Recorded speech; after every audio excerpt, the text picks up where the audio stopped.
Hello friends, बर्तमान आम गाड़ी पूजा होची। आज विश्वकर्मा पूजा रे आज गाड़ी पूजा आपन को देखैबी। गाड़ी पूजा केते गाड़ी हमर पूजा होची और पार्वती के पाखे रे बर्तमान गाड़ी पूजा आपन को देखौची।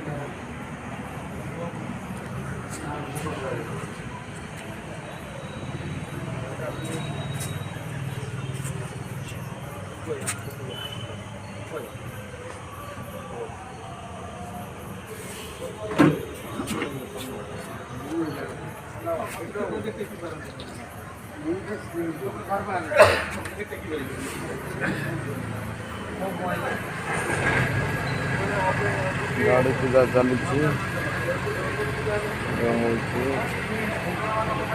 पार्वती मंदिर पाखरे।